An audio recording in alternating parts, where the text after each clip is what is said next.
euh, quand les gens me posent des questions, d'abord, la Bible ne donne pas une durée légale pour un veuf de se remarier. Et Pasteur Marcelo, dans ce qu'il a fait, il a écorché ni la morale, ni la Bible, ni la tradition.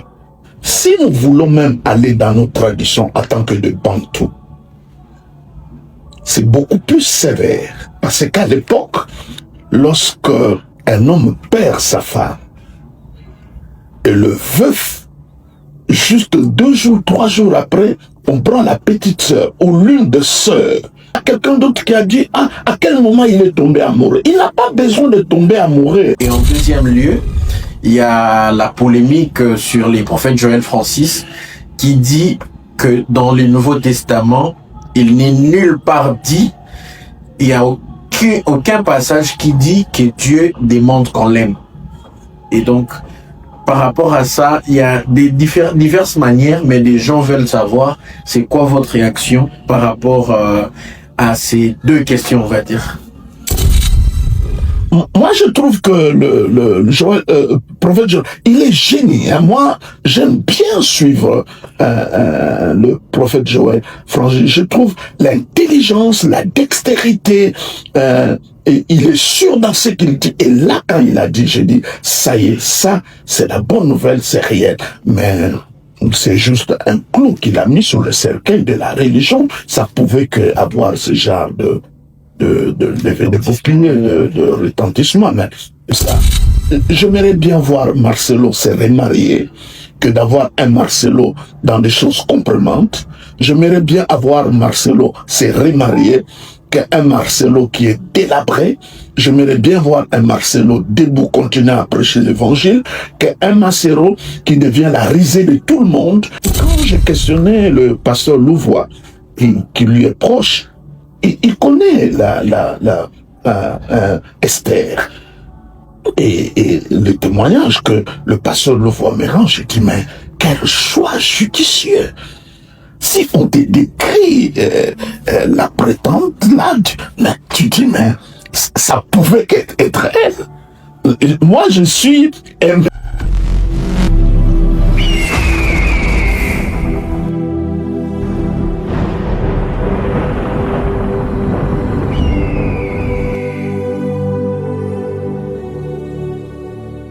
Révérend Jean Bosco, papa, je dois vous dire que nos boîtes de messagerie risquent d'exploser.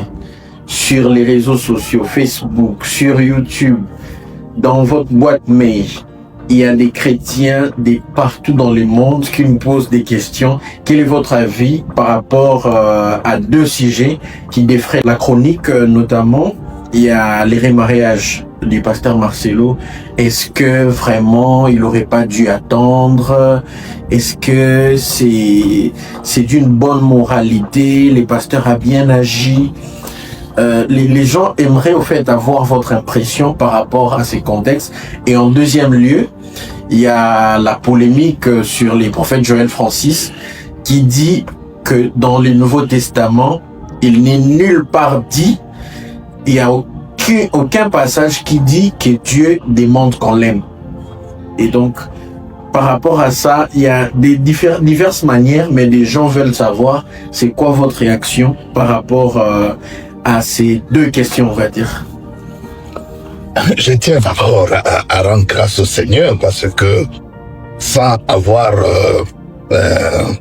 la prétention de me vaticaniser, que je commence à donner le point de vue sur des sujets, et surtout quand ça relève des opinions, parce que c'est pas une doctrine, hein, par rapport au remariage du pasteur Marcelo, dont nous apprécions vraiment le travail, et ça montre aussi l'intérêt que ça suscite quand quelque chose lui concerne, soit dans le malheur, soit dans le bonheur.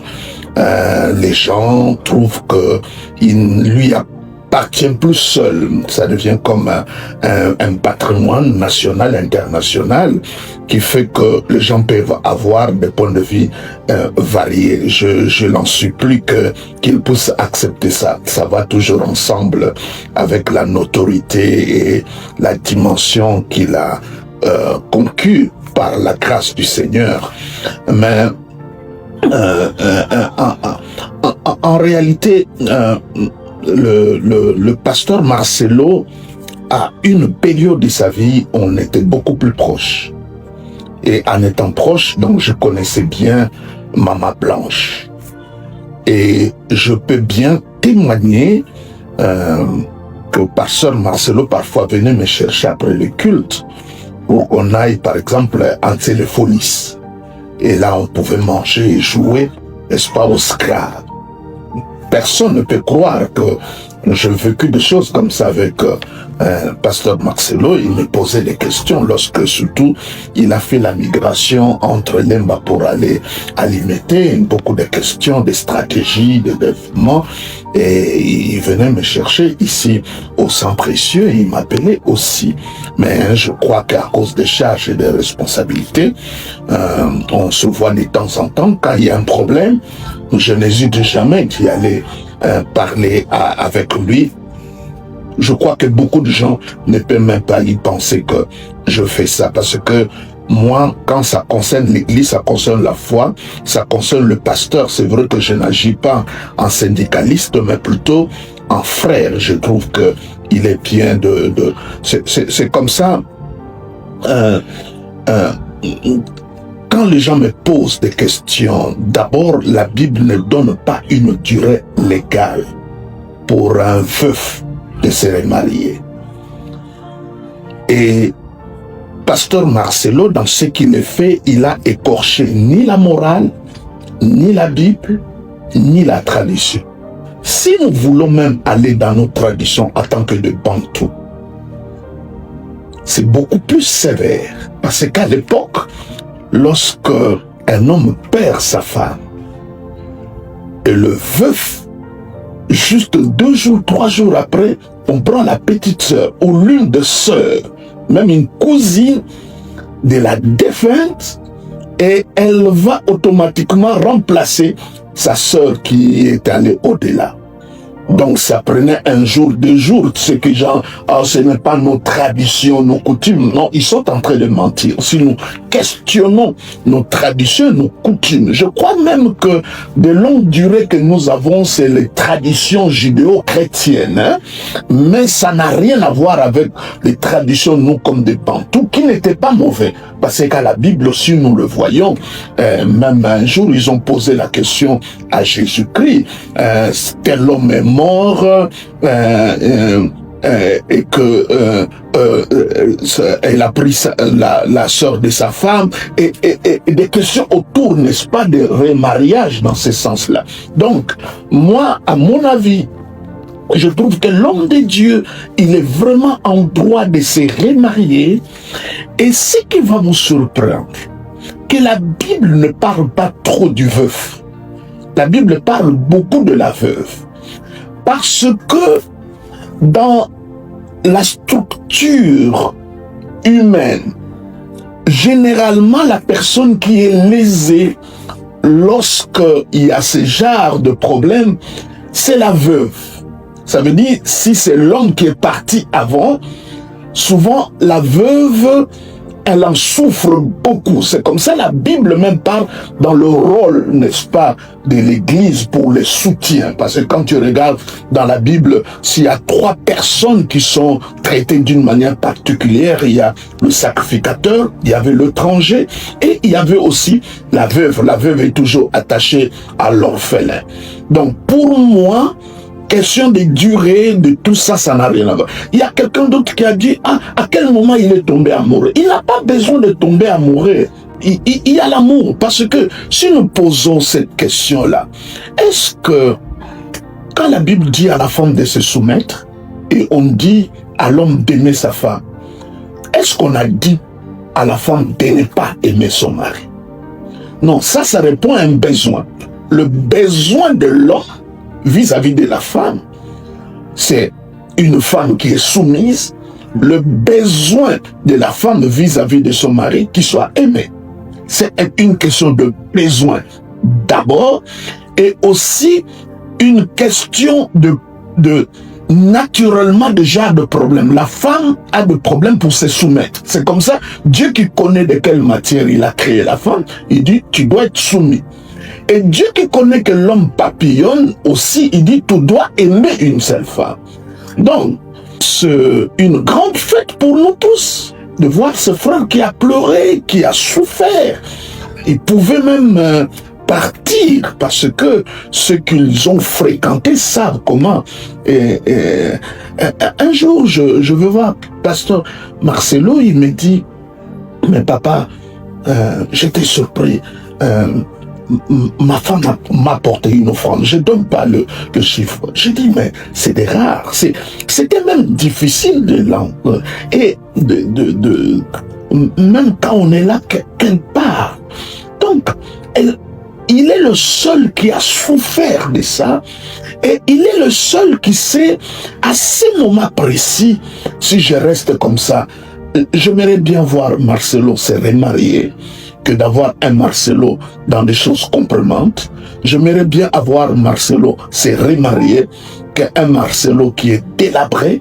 J'aimerais bien voir un Marcelo debout continuer à prêcher l'évangile, qu'un Marcelo qui devient la risée de tout le monde. J'aimerais bien avoir Marcelo qui continue à prêcher ce qu'il prêche, que de le voir sur un lit d'hôpital parce que les gens ne peuvent pas se rendre compte. Vous savez, tout le monde était parti après toutes ces grandes cérémonies, mais c'est lui qui a... Non. Et quand j'ai questionné le pasteur Louvois, qui lui est proche, il connaît Esther. Et le témoignage que le pasteur Louvois me rend, je dis, mais quel choix judicieux! Si on te décrit la prétendante là, mais tu dis, mais ça pouvait être elle. Moi, je suis émerveilleux de voir. J'ai dit, pasteur Marcelo est plein de grâce, vraiment, parce que là, tel qu'on est écrit quand je la carte de visite d'Esther Isha, j'ai dit, mais non, c'est extraordinaire. Mais les gens verront que la présence de cette femme-là va amener à l'église et le ministère de l'homme de Dieu quelque chose de grand et très redoutable. Mais d'autres considérations, là, je connais pas très bien, mais moi, je donne, ce n'est qu'une opinion, parce que là où la Bible s'était, nous ne devons pas parler. Là où Dieu n'a pas donné mordicus clairement une ligne, nous devons voir ce qui est bien, ce qui est bienséant. Vous savez, un jour, Jésus, Jean-Baptiste veut le baptiser. Alors, Jésus propose à Jean-Baptiste qu'il soit baptisé par lui. Jean-Baptiste refuse et Jésus dit, faisons ce qui est convenable. Il y a des moments dans la vie, on se complique trop. Est-ce que c'est convenable que Marcelo se remarie? Oui. Mais les gens ne voient pas la tâche lourde de cette femme qui n'a jamais été au Congo, pas à Kinshasa, et qui vient épouser un homme si célèbre, si grand. Pourquoi on ne doit pas la soutenir? Les enfants qui n'ont pas encore... Je te donne un exemple. Moi, je perdis ma mère aussitôt que je l'ai perdue, parce que tous les dimanches, mon fils, je vois voir ma mère après le culte. Je fais 3 dimanches. Dans ma tête, elle n'était pas morte. Je suis allé jusque devant la grille, je klaxonne. Et la sentinelle sort, je dis, maman Azali, est-ce que maman est là? Ouais. Mais ça prie, tu tombes. Pourquoi on doit pas... L'église doit prier. Nous ne sommes pas des tiktokers. Ce n'est pas de la matière. On parle de la vie de quelqu'un. Et si les pasteurs, les chrétiens se comportent aussi en termes de matière, dans une matière, ça, ce sont des choses graves. On doit faire très, très attention, mettre de dos d'âme dans nos langues quand nous parlons, parce que beaucoup de retenus. Mais là, moi, je crois que on va expérimenter encore d'une manière prophétique dans la vie de notre frère de choses encore beaucoup plus extraordinaires. Moi, non, pourquoi la Bible parle de la veuve, pas du veuf? Parce que le veuf, il n'est pas vulnérable après avoir perdu la femme. Donc, il a libre choix de choisir. Mais la veuve doit être choisie. Ouais. Donc, elle subit le choix.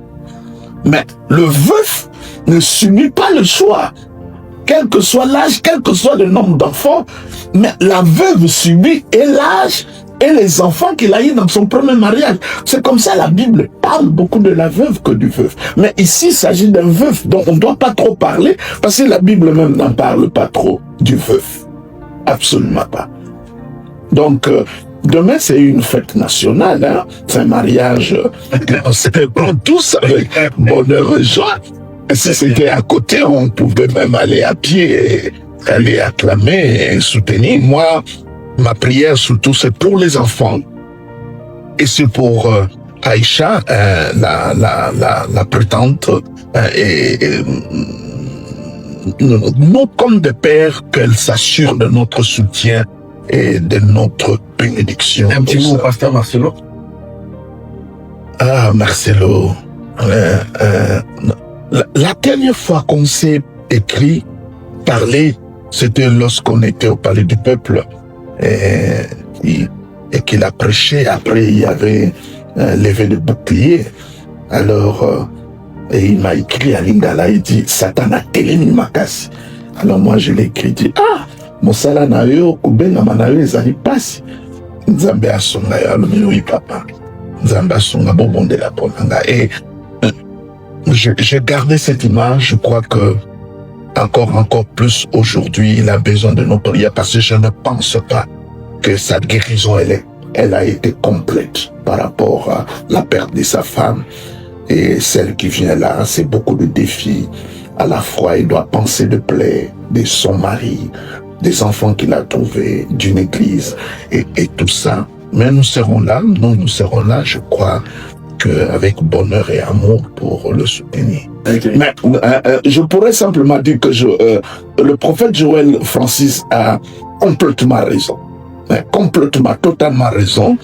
La démarche de la nouvelle alliance, c'est que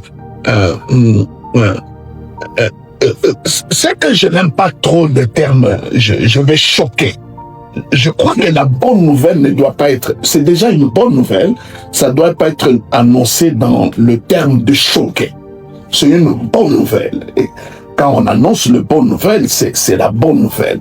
Donc, mais tout ça, c'est lié aussi à... Je ne peux pas demander à Joël Francis de commencer à parler comme moi. Non, moi, j'ai un certain âge aussi. Peut-être à son âge, j'en ai fait pire que lui. Hein? Non, je pense. Mais ce qu'il a dit est vraiment correct. Hein? Par exemple, dans la Bible, il y a des passages qui nous disent que Dieu nous aime. Mais il n'y a pas de témoignage de l'amour de Dieu. Je t'aime. Non, il n'y a pas. Mais toute la Bible prouve que nous sommes aimés par lui. Donc, il ne faut pas que ça soit... Dieu n'existe pas à cause de nous. Dieu n'est pas Dieu parce que nous l'aimons. Notre amour, je le dis toujours, ce n'est pas la racine. C'est le fruit. Mais la racine, c'est l'amour de Dieu. La Bible dit, soyez fondés et enracinés dans l'amour de Dieu. Amen, amen. Donc, dans ce qu'il est en train de dire, même ce que les gens disent, aime Dieu de tout ton cœur, mais c'est la loi. Personne ne peut atteindre ces standards. La loi est là pour nous fermer la bouche. La loi condamne. La loi est venue pour nous montrer que par nous-mêmes, nous ne pouvons pas. Qui peut répondre aux besoins de l'amour de Dieu comme Christ l'a répondu? Qui peut avoir cette prétention? Personne. Personne. Personne. Et notre amour, c'est une réponse, c'est un fruit. La Bible dit l'amour de Dieu consiste, il nous a aimés, le premier. Et je commençais à dire ces choses-là depuis très longtemps. Mais je crois que moi, je trouve que le Joël, prophète Joël, il est génie. Hein. Moi, j'aime bien suivre le prophète Joël. Franchement, je trouve l'intelligence, la dextérité, et il est sûr dans ce qu'il dit. Et là, quand il a dit, j'ai dit, ça y est, ça, c'est la bonne nouvelle, c'est réel. Mais c'est juste un clou qu'il a mis sur le cercueil de la religion. Ça pouvait que avoir ce genre de retentissement. Mais je dis au prophète Joël, tu as tellement raison. Il faut même pas en se rougir. C'est non, il a complètement. Mais disons d'abord, avant que nous existons, tu es Dieu. Parce que non, Dieu dans sa nature, il suffit de lui-même. Donc, mais nous l'aimons parce qu'il nous a aimé le premier. Et Dieu sait de quoi nous sommes faits. Il ne peut pas nous exiger un amour à ce standard-là. On ne peut pas, même quand on dit David, l'homme, c'est le peuple de Dieu, il faut le comprendre dans le contexte qu'on est en train de le dire. Le problème de l'Église aujourd'hui, que on se trompe d'audience. On fait vraiment le mélange de persos et ça crée beaucoup de problèmes. Entre-temps, la Bible, c'est un livre de beaucoup de divisions. Il y a des messages qui sont adressés aux enfants, aux serviteurs, aux juifs, aux gentils, n'est-ce pas, aux hommes riches, aux pauvres, aux femmes. Il y a toutes ces divisions. L'Ancien Testament, aux juifs, la Nouvelle Alliance. Mais quand on mélange, c'est ça qui crée le problème. Donc on prend un verset qui ne concerne pas ceux de la Nouvelle Alliance, on va nous imposer ça. Mais c'est ce qu'ils ont dit, mais comment nous allons nous imposer les gens de choses que nous-mêmes, nous n'avons pas pu penser. Donc, les prophètes Joël, les débats est clos, les prophètes Joël Francis a raison. À moins en déplaise, nous qui croyons à ça, nous qui croyons à ça. Oui, nous qui croyons à ça, je dis, mais non. Mais si déjà ce qu'il dit là commence à créer le problème. Et si nous, parce que même moi là, aujourd'hui, je prêche la grâce, je mets beaucoup de l'eau dans mon vin. Et il y a des choses, si nous commençons à dire, beaucoup des églises vont fermer. Ça n'a rien à voir avec la Nouvelle Alliance. Complètement, mon fils. Ça n'a rien à voir. Et je suis en train de faire la relecture de la Bible et la doctrine qu'on m'a fait avaler, il faut que j'arrive à ruminer. Ruminer, c'est de vomir pour manger encore. Et c'est ce que je dis bravo à mon cher Joël Francis et cette belle inclinaison de la grâce de la Nouvelle Alliance. Je dis, waouh, ça c'est magnifique, magnifique. Ça pouvait que déranger. Et j'ai dit, mon petit enfonce encore un clou sur le cercueil de la religion. Et c'est ce qu'il a fait. Comme c'est un porte-voix, ça a beaucoup retenti plus que nous quand nous les disons et nous disons bravo et gloire à Dieu. Merci, papa. Mais c'est un plaisir toujours de parler de ces questions d'opinion et de ces questions de doctrine, mais je crois qu'on va revenir encore avec la question autour de ce que le prophète Joël a dit, avec des textes en appui, pour soutenir la thèse. Et malheureusement, il y a des gens qui s'arrogent le droit, quand c'est comme ça, poser la question, appelle, pourquoi tu as dit ça? Mais pourquoi aller porter l'anathème sur lui? Ce n'est pas... La plupart des gens aujourd'hui, quand tu parles, tu peux même questionner leur éducation et leur... comment on peut mal l'élever comme ça? Mais appelle-le, posez la question. Mais pourquoi tu as dit ça? Et il va te répondre, mais commencer vraiment à dire des choses à bratatabran, sens dessus, qui n'ont rien à voir. Moi, je regrette cette église-là qui se comportent comme ceux du cœur. C'est leur métier, c'est la matière, mais nous, c'est pas ça. Nous, c'est l'évangile, c'est la bonne nouvelle. Bravo Joël, il faut aller de l'avant. Mais ça c'est très bien. Donc vous avez Marcelo, vous avez Joël. Et on est en train de parler de nos deux joyaux, hein, est-ce que j'ai le droit de les appeler nos enfants, si ils peuvent me permettre, nos deux enfants qui font notre fierté aujourd'hui dans l'international. En tout cas, c'est les chrétiens dans le monde qui vous suivent, qui seront édifiés par vos réponses. Tout le monde est demandé quand mais j'espère bien. Merci, papa. Mais crois que je me vaticanise pas. Je ne pense pas avoir une position comme au Vatican pour pardonner. Amen, amen, amen, papa. Merci. Merci.